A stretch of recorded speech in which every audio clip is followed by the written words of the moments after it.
Terkhusus adalah bagi kawan-kawan muda, teman-teman, ini bagaimana sejak sedari dini kita memprogramkan iman sebenarnya dan sebaiknya sesuai dengan tuntunan Al-Quran dan Sunnah. Sejak dari awal bagaimana tuh langkah-langkah dan cara-caranya kita programkan iman dalam diri kita. Insya Allah kita akan memaparkan materi penjelasan sekitar 20 menit atau lebih, maka nanti ada sesi tanya jawab dan juga beberapa pertanyaan yang ditanyakan oleh kawan-kawan melalui media sosial yang telah kami terima dan seleksi oleh kawan-kawan.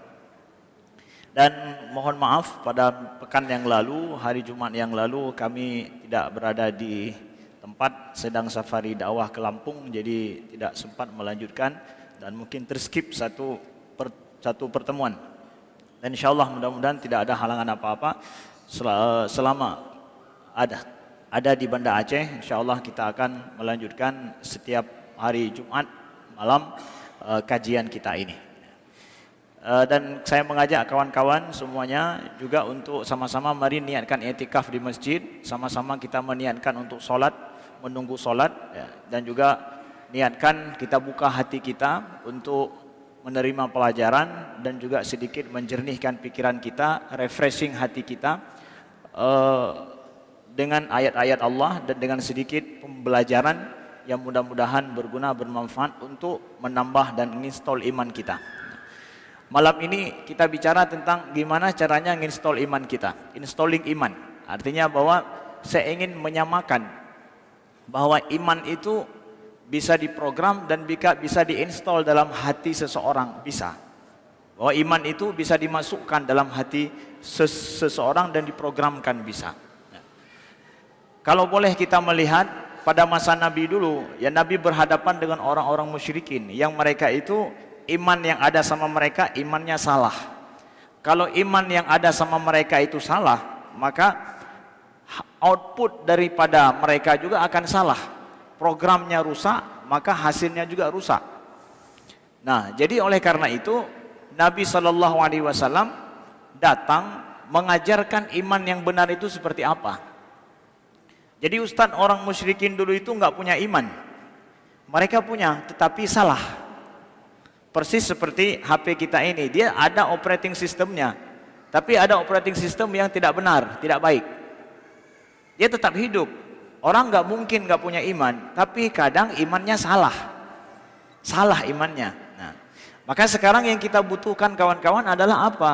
Adalah bagaimana keyakinan dan iman kita itu benar, setelah itu iman itu berguna dan bermanfaat dalam hidup kita. Ini yang kita perlukan. Jadi yang pertama adalah yang kita sampaikan, bagaimana kita memprogramkan dan menginstall iman kita. Yang pertama adalah kita belajar untuk memahami betapa pentingnya iman di dalam diri kita. Iman itu apa sih? Iman itu adalah keyakinan kita terhadap Allah sebagai pencipta kita, yang Allah mengatur segalanya, mengatur segala hal dalam kehidupan kita, dan juga menentukan masa depan kita, dan juga menentukan pembalasan bagi diri kita akan adanya hari kiamat nanti. Gak ada keraguan sedikit pun daripada kita akan adanya Allah sebagai pencipta kita. Hari ini ada orang yang percaya pada Tuhan, tapi Tuhan dengan dia itu terasa jauh, nggak ada hubungannya. Ya percaya sih ada Tuhan, tetapi Tuhan dengan saya apa hubungannya? Itu ada sebuah aliran kepercayaan di Barat namanya Deisme. Deus itu mereka hanya sekedar percaya akan adanya Tuhan, tapi Tuhan nggak ada urusan dengan saya. Untuk apa? Percaya akan adanya Tuhan, tapi Tuhan itu nggak ada urusan dengan kamu. Untuk apa agama dan keyakinan seperti itu? Di dalam Islam kita diajarkan bahwa sesungguhnya Allah itu ada dan Allah itu mengatur segala urusan kita. Dia menciptakan kita, mematikan kita, kemudian akan menghisap semua amalan kita. Nanti hari kiamat akan diganjari dengan syurga. Dan kita kawan-kawan diciptakan oleh Allah untuk dimasukkan ke dalam syurga, bukan untuk dimasukkan ke dalam neraka. Ada yang nanya tuh Ustaz, gimana tuh? Allah menciptakan neraka, udah menciptakan manusia, dimasukkan ke dalam neraka. Untuk apa? Enggak. Allah enggak ciptakan manusia untuk dimasukkan dalam neraka. Tetapi Allah menciptakan manusia untuk dimasukkan ke dalam syurga. Kok bisa? Coba lihat. Kalau seandainya seseorang hidupnya dia beriman kepada Allah, kemudian dia berbuat jahat, dia akan dimasukkan duluan ke dalam neraka, baru ke syurga, atau syurga dulu baru ke dalam neraka? Mana dulu? Kalau dia berbuat jahat, seorang mukmin nih, beriman kepada Allah, tapi jahat dalam hidupnya, itu nanti diazab dalam neraka dulu, baru dimasukkan ke dalam syurga, atau dimasukkan ke dalam syurga, akhirnya ke dalam neraka? Masuk ke dalam neraka dulu, baru kemudian dimasukkan kekal abadi di dalam syurga. Jadi kalau begitu, diciptakan untuk dimasukkan ke dalam syurga, tidak untuk dikekal abadikan dalam neraka.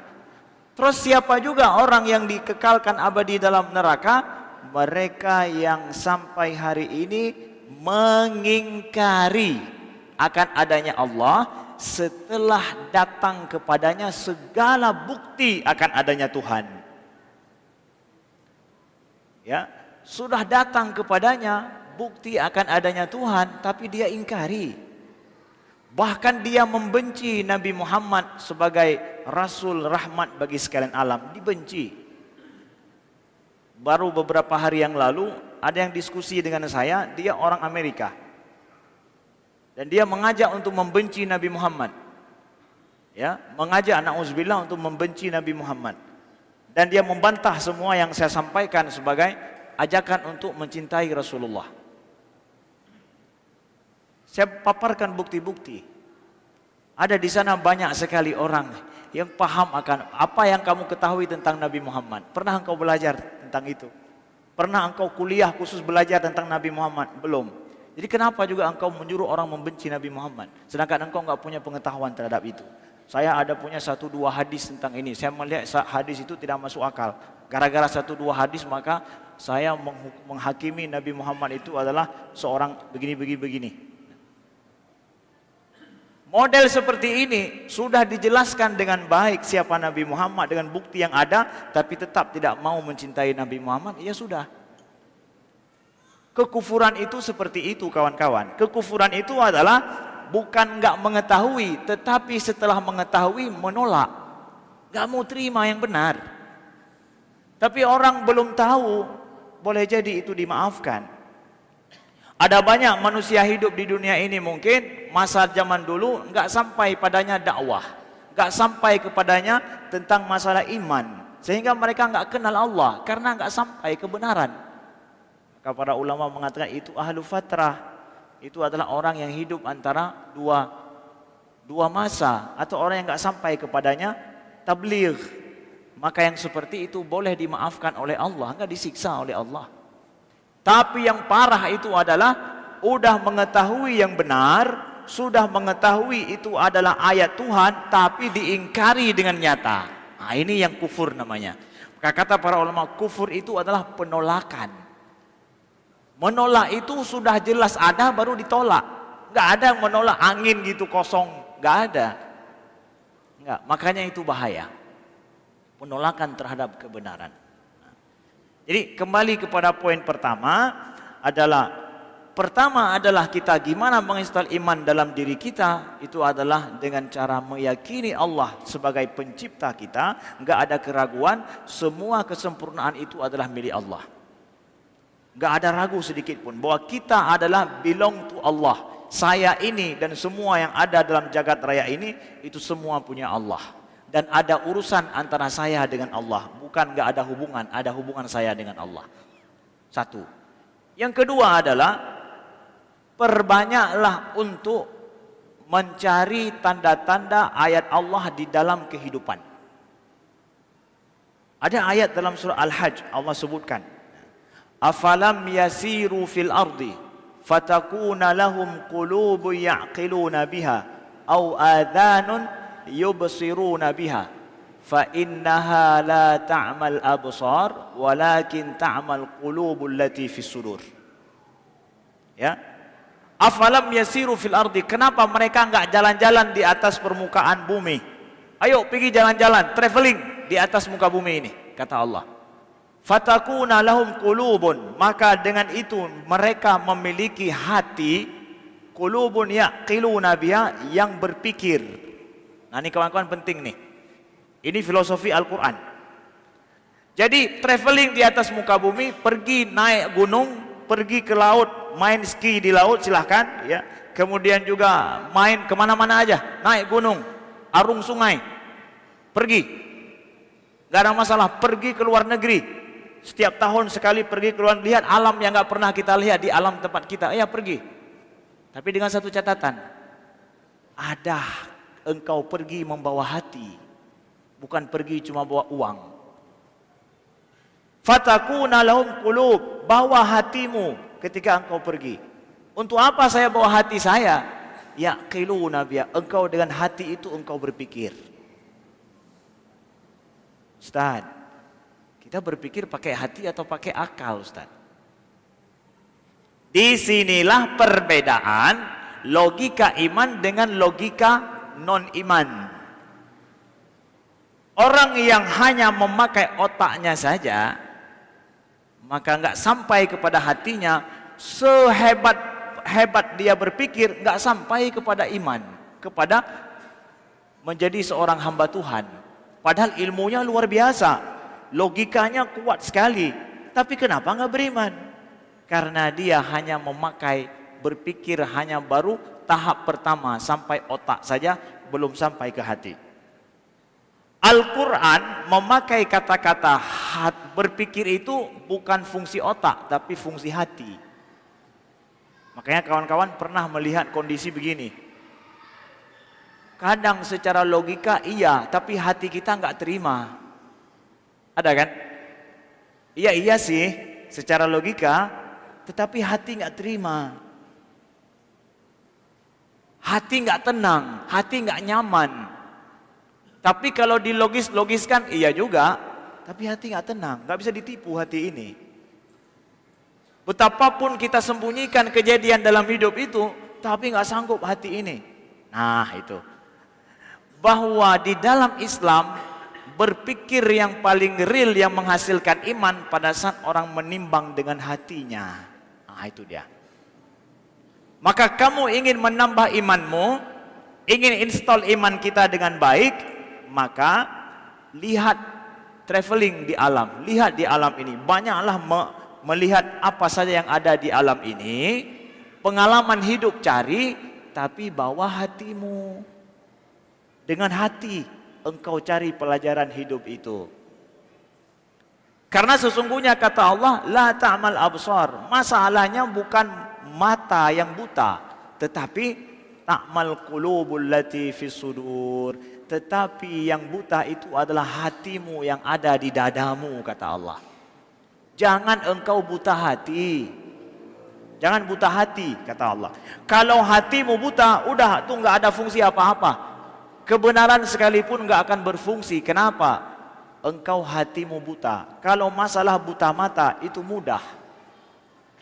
Saya pernah jumpa di Kairo. Itu luar biasa kejadiannya, kawan-kawan.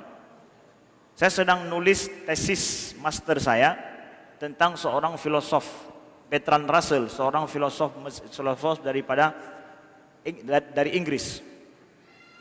Jadi pergi saya ke sebuah perpustakaan.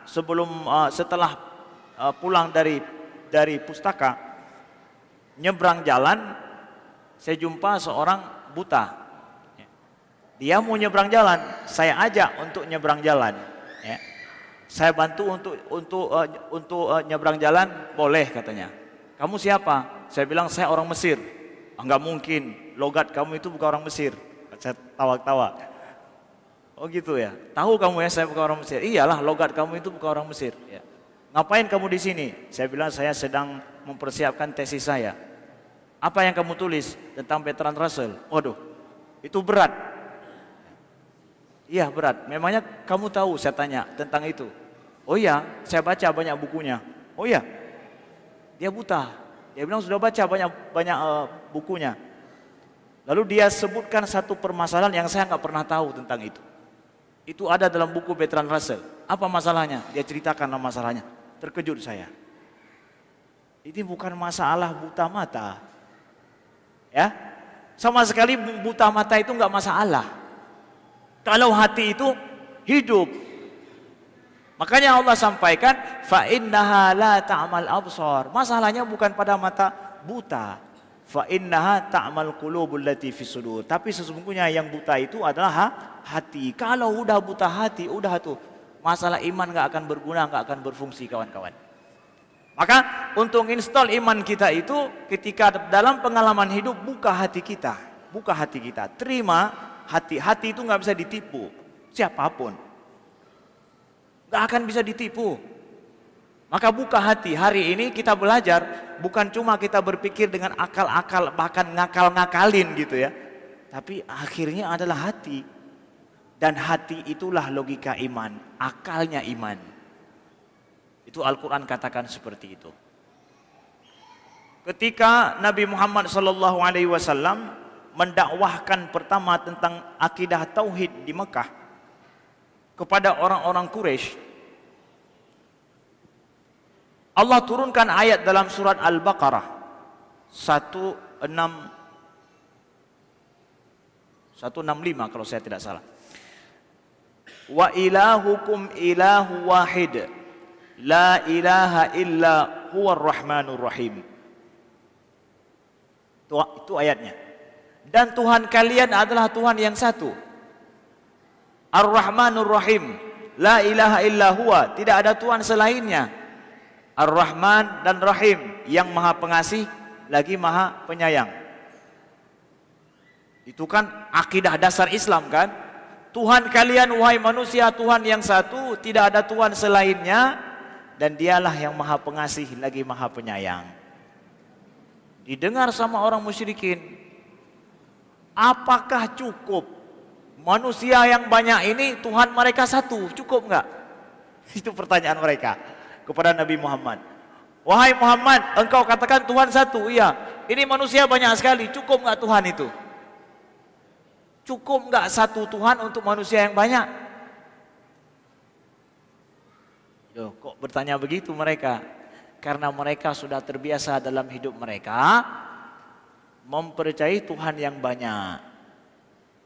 Maka setiap orang boleh punya Tuhan. Setiap kelompok boleh punya Tuhan sendiri. Maaf cakap, kalau di India itu adalah tempat di mana Tuhan paling banyak diyakini oleh orang setempat. Setiap kampung ada Tuhannya sendiri, berbeda dengan Tuhan kampung yang lain. Cobalah pergi. Itu saya belum pernah pergi juga, tapi kawan-kawan di sana cerita seperti itu. Macam-macam dituhankan. Jadi musyrikinnya orang India itu seperti itu, ya. Yang saya dengar, ya, daripada orang-orang yang telah pergi. Nah, jadi orang musyrikin logika mereka nggak bisa mempercayai ada satu Tuhan. Nah, lalu mereka minta pada Nabi Muhammad,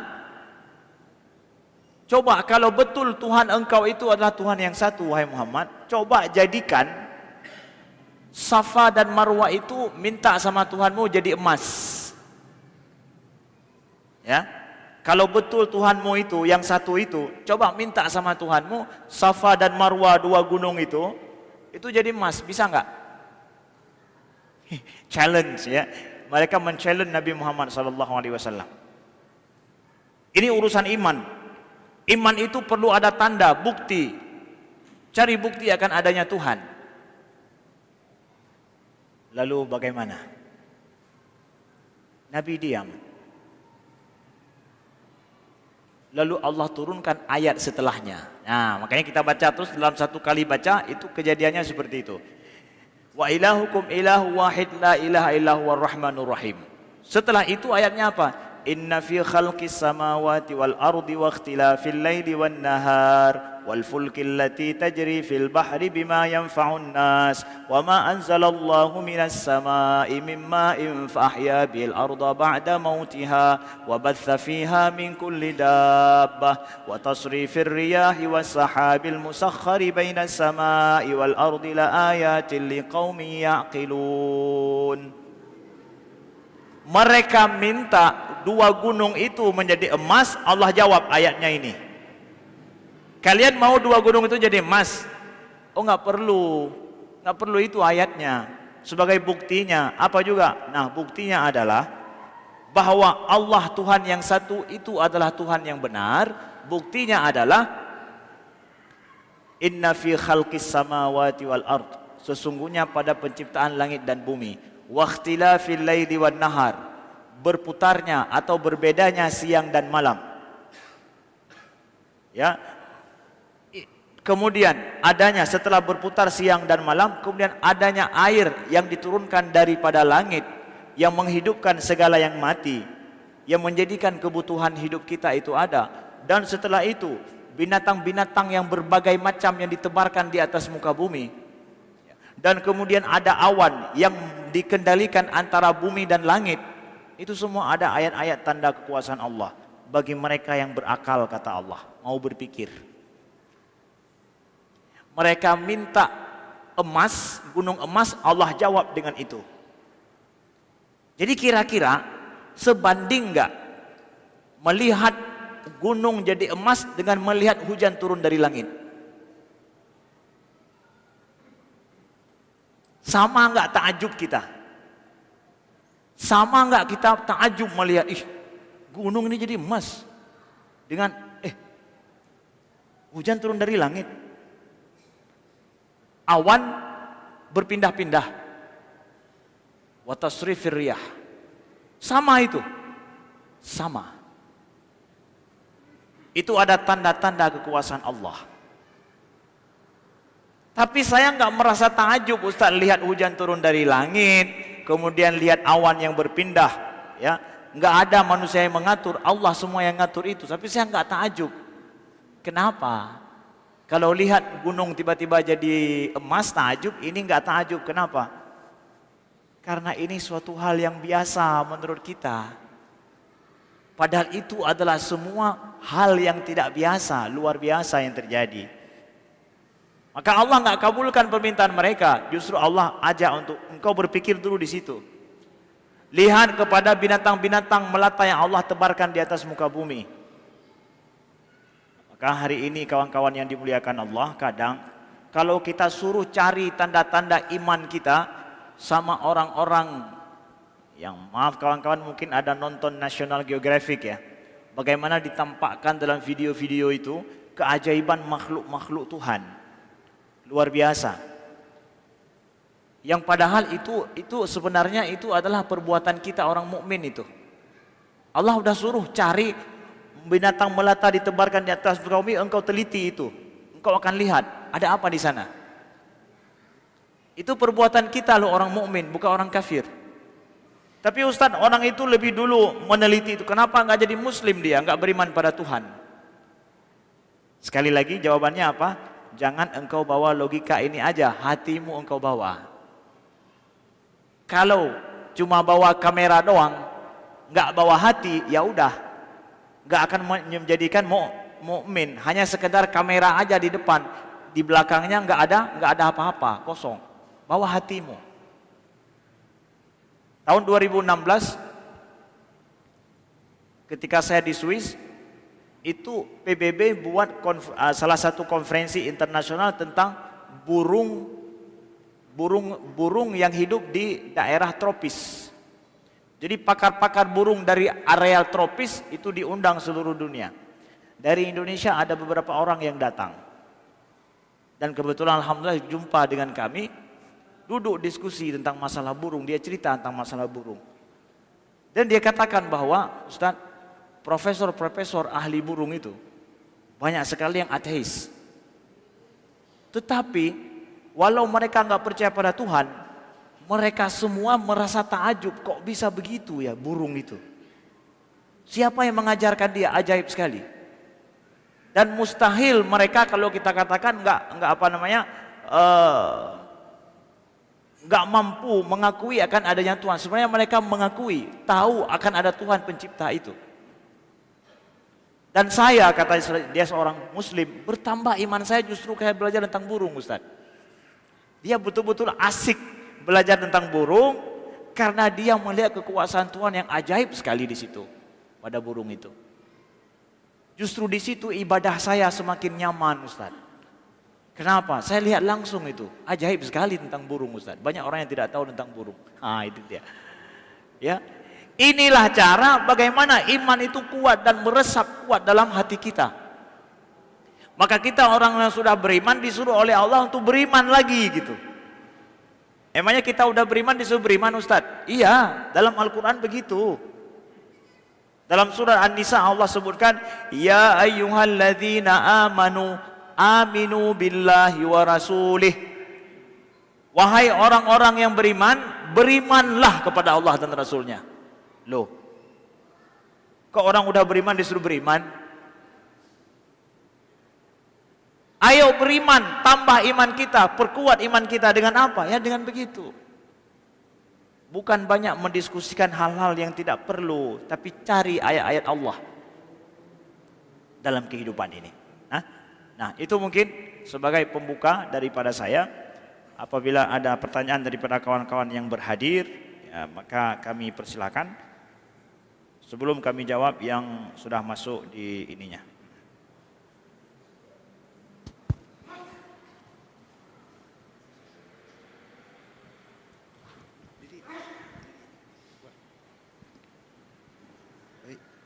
Assalamualaikum warahmatullahi wabarakatuh. Assalamualaikum warahmatullahi wabarakatuh. Perkenalkan, nama saya Safwan. Saya sekarang seorang mahasiswa. Ustadz, saya ada pertanyaan yang ingin saya tanyakan. Jadi begini, saya ada mengenal seseorang, Ustadz kan. Saya tidak sebut namanya. Mungkin seseorang tersebut begini, Ustadz.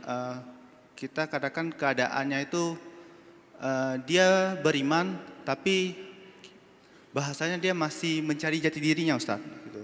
Jadi ada pasang surut, ada naik turun. Seperti kadang mungkin dia kadang kuat imannya kayak gaul sama teman-temannya yang soleh, dia sholat. Tapi waktu teman-teman yang agak bandel sedikit, dia ya ikutan seperti itu. Jadi begini, Ustaz, apakah bagaimana kondisi orang tersebut itu, apakah dikatakan beriman juga? Dan yang ingin saya tanyakan, jikalau dia ingin lebih menguatkan imannya, bagaimana caranya dengan kondisi dia yang seperti itu, Ustaz? Cara dia untuk menguatkan imannya. Terima kasih. Assalamualaikum warahmatullahi wabarakatuh. Waalaikumsalam warahmatullahi wabarakatuh. Bagus pertanyaannya, ya. Mungkin udah didengarkan, nggak saya ulangi pertanyaannya. Jadi kawan-kawan tahu nggak aplikasi kan dalam HP kita? Kalau kita lihat, kalian buka layar kalian itu, kira-kira ada berapa aplikasi di dalam HP itu? Banyak, ada yang sampai 20 aplikasi kan? Tapi yang sering kalian pakai itu yang mana? Pertama apa? WA ya, WA. Yang kedua Instagram. Yang ketiga YouTube, ya. Yang keempat apa? Facebook kalau ada.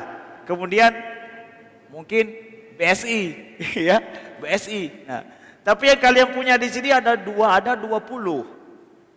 Tapi semua terinstall di dalam itu. Kira-kira yang 20 yang lain itu berguna tidak? Ya sih gitu-gitu, Ustaz. Nah, udah diinstal tapi nggak pernah dipakai. Rasa-rasanya seperti nggak berguna. Mungkin saya ingin katakan logikanya begini. Saya sudah beriman nih kepada Allah. Udah percaya pada Tuhan. Tapi saya nggak pernah pakai iman saya untuk menjadi landasan saya berbuat setiap hari. Nggak pernah saya pakai. Sehingga ya udah begitu-gitu aja. Nah, jadi kawan-kawan, jadikan iman itu sebagai landasan kita untuk berbuat. Cari eksperimen hidup untuk dengan iman ini. Contoh misalkan, udah habis uang nih, mau sedekah, walaupun udah habis uang, kejepit betul, mau sedekah nih bantu orang. Kira-kira, nih betul nggak ya kalau bersedekah itu dapat balasan daripada Tuhan, daripada Allah. Tapi ikhlas nih saya bersedekah gitu misalkan. Itu nguji iman loh. Kalian dapatkan, betul ya, balik. Tuh poin. Kamu pakai imanmu untuk menyelesaikan hidupmu. Ada kemudian masalah yang terjepit dalam hidupmu, ya. Engkau minta pelajaran daripada orang yang baik, dari Al-Quran, dari hadis Nabi atau dari guru-guru kita, disuruh begini. Atas dasar iman kepercayaan pada Allah kalian ikut. Lalu lihat bagaimana pengalaman hidup kalian. Itu cara memakai iman dalam hidup. Jadi iman itu betul-betul applicatif dia. Kemudian juga jadikan iman itu landasan kalian untuk beribadah kepada Allah. Saya ini jarang pakai iman untuk mencari pengalaman hidup. Oke, kalau gitu pakai iman itu untuk beribadah pada Allah. Kira-kira dengan iman itu saya beribadah pada Allah, ada healing enggak dalam hidup saya? Ada terasa nyaman enggak? Ada terasa tenang enggak? Kalau ada permasalahan, saya ingin ngandalin iman nih. Dengan cara apa? Saya dekatkan diri pada Tuhan. Gimana caranya ya? Kadang ada kawan-kawan, ada permasalahan, justru dia ngerokok banyak. Kemudian akhirnya banyak main game hanya untuk lari dari permasalahannya. Kemudian atau kadang juga ada loh kawan-kawan main game, masalahnya bukan suka game, tapi lari dari masalah hidup. Betul nggak? Betul kan? Nah, ada juga begitu, dia cari. Coba sekarang atas dasar iman, kalau ada masalah hidup, tuh ngandalin iman, perbanyak ibadah. Gimana rasanya aja? Ujungnya akan seperti apa? Ya, jadikan imanmu itu iman yang aplikatif. Ya, supaya iman itu terpakai terus. Seperti kamu pakai Instagram ataupun pakai WA, aplikasi itu terus dijadikan berfungsi dalam hidup. Nah, itu juga iman. Jadi kalau kalian lihat ada kawan yang begini begitu, ya, jangan langsung mengatakan bahwa ini imannya itu gimana, nggak ada lagi iman, nggak. Kita nggak pernah memvonis orang lain, memvonis iman orang lain hanya dengan melihat secara zahir. Ya, Ahlussunnah wal Jamaah mengatakan bahwa maksiatnya seseorang tidak menjadikan dia kufur pada Allah. Nah, itu dia hebatnya Ahlussunnah wal Jamaah. Ada yang lain di sini?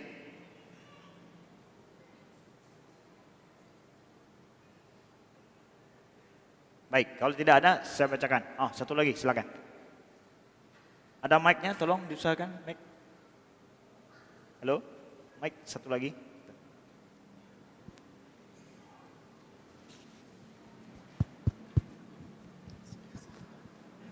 Assalamualaikum warahmatullahi wabarakatuh. Assalamualaikum. Mohon maaf Ustadz, ayat yang dibacakan tadi itu ayat Al-Baqarah ayat 163 164. Ya, 163 ya. Pertanyaan saya gini Ustadz, saya bekerja dengan beberapa teman-teman di Eropa dan kami sering di waktu-waktu senggang itu berbicara tentang agama masing-masing. Kebetulan kita ada orang Yahudi dan orang Kristen di situ. Kebetulan yang saya diajak diskusi itu kebetulan ilmu agamanya juga banyak tentang agama mereka gitu Ustadz. Nah, dalam perbincangan kami itu mereka juga mengakui adanya Tuhan Ustadz. Yang dalam kitab suci mereka katakan Allah, tak apalah gitu. Dan mereka mempercayai juga bahwa Tuhan yang mereka punya itu adalah yang menciptakan, yang akan membawa, yang mengatur, yang menciptakan surga dan neraka. Mereka percayakan hal itu dan akan menuntun mereka ke dalam surga versi mereka gitu Ustaz. Nah, cuman bedanya mereka memiliki sesembahan lain gitu Ustaz ya. Mereka ada yang Kristen mempercayai Yesusnya dan segala macam. Artinya gini Ustaz, dari poin 1 saya mendefinisikan bahwa bila kita mempercayai adanya Tuhan sebagai pencipta, pengatur dan pemberi rezeki dan segala macam, mungkin Ustadz, mohon maaf kalau saya salah Ustadz, umat Kristen dan umat yang lain pun yang dari agama samawi pun memiliki keimanan yang sama menurut versi mereka dan menurut kitab suci mereka gitu. Hanya saja mereka tidak, di dalam kitab suci mereka itu tidak ada penceritaan tentang Nabi Muhammad seperti di Al-Quran kita menceritakan tentang Yahudi, menceritakan tentang Nabi Isa gitu Ustaz. Nah, apakah keimanan mereka itu Ustaz sama dengan keimanan kita menurut versi mereka Ustaz? Terima kasih. Assalamualaikum warahmatullahi wabarakatuh. Waalaikumsalam warahmatullahi wabarakatuh. Bagus pertanyaannya ini. Gimana Ustaz? Mereka hampir mirip juga, percaya pada ada hari akhirat. Kemudian ada juga mereka mengetahui Tuhan sebagai pencipta pencipta mereka. Oke, bagus. Kita kan begitu juga Ustaz, kalau poin pertama yang Ustaz sampaikan tadi. Bagus, yang pertama adalah kita sampaikan, dalam Islam kan ada konsep iman ya. Konsep iman dalam Islam itu adalah yang berhak kita sembah setelah itu adalah yang kita imani sebagai Tuhan. Ya. Jadi iman yang benar itu adalah ketika kita beriman kepada Tuhan dan Tuhan itu adalah Allah dalam Islam. Innani anallah la ilaha illa ana fa'budni, kata Allah. Sesungguhnya aku adalah Tuhan, tidak ada Tuhan selain Allah, selain aku, dan aku adalah Allah, maka sembahlah aku, kata Allah. Jadi kalau engkau percaya akan adanya Tuhan, adanya Allah, kemudian Tuhan itu adalah namanya Allah, maka sembahlah dia. Oke. Jadi nggak bisa engkau punya iman hanya sekedar wawasan saja akan adanya Tuhan dan saya percaya akan itu, nggak bisa. Tapi engkau harus menyembahnya juga. Nah sekarang bagaimana saya cara menyembah Tuhan itu? Tuhan sendiri yang menyampaikan kepada kita gimana cara menyembahnya. Kalau engkau hanya percaya kepada Tuhan saja, ada Tuhan pencipta, tapi engkau enggak mengabdi hidupmu untuk itu, berarti dengan demikian engkau tidaklah mempertuhankan Tuhan yang benar. Sekarang ada enggak dalam kitab sucimu disebutkan bagaimana engkau mengabdi kepada Tuhanmu? Ada enggak? Ini uniknya. Enggak ada kitab suci yang lain itu yang menyatakan secara eksplisit gimana cara engkau mengabdi kepada Tuhan pencipta itu. Dalam Al-Quran disebutkan gimana cara engkau mengabdi kepadanya. Engkau menyembahnya gimana caranya. Itu ada di dalam Al-Quran. Ada dalam sunnah Nabi SAW. Makanya banyak orang non-muslim masuk Islam hanya gara-gara melihat kok cara ibadah orang Islam itu sama semua ya. Masjid itu terbuka untuk semua orang. Tapi dalam non-muslim itu setiap tempat ibadah itu berbeda satu sama lain. Bahkan itu misalkan masuk tempat ibadah ini itu yang udah ada nama-namanya aja, yang nggak ada nama nggak boleh masuk ke sini. Nggak bebas masuk. Orang Islam bebas masuk. Kenapa? Sama semuanya cara ibadahnya. Nah, jadi yang ingin kami sampaikan adalah kalau dia sudah percaya akan adanya Tuhan, kita katakan bahwa Tuhan itu adalah Allah dan Allah menjelaskan secara eksplisit dirinya siapa itu ada di dalam Al-Quran. Itu kita katakan itu sudah setengah dia dapatkan Islam itu. Enggak kita ingin katakan bahwa ya engkau enggak, tinggal sedikit lagi itu. Kamu akan mendapatkan Islam yang Tuhan yang benar menjelaskan dirinya siapa sebagai Tuhan itu dalam Al-Quran. Dalam kitab lain jarang kita dapatkan Tuhan yang menyatakan akulah Tuhan sembahlah aku. Dalam Al-Quran ada. Dijelaskan itu. Apa arti engkau percaya pada Tuhan kalau seandainya engkau tidak menyembahnya, enggak menjadikan dirimu sebagai hambanya? Nah, mungkin perbincangan dengan orang Eropa banyak adalah sekedar ya I know, saya ketahui, saya yakini, oke. Bahkan dia katakan bahwa engkau beruntung kalau jadi orang yang percaya pada Tuhan. Sering dia berkata begitu. You are lucky, kamu sangat beruntung percaya pada Tuhan. Ya, orang percaya pada Tuhan lebih baik hidupnya. Lalu engkau gimana? Ya saya gitu. Jadi nggak bisa hanya ranah wawasan, tapi ranah kepada pengabdian. Dalam Islam diajarkan gimana cara kita mengabdi. Maka kita ajak orang seperti itu untuk kamu udah dapat setengah jalan tuh. Sempurnanya ada di dalam Islam untuk pengabdianmu kepada Tuhan. Ya, mungkin sekian saja. Mohon maaf yang belum terjawab lewat IG.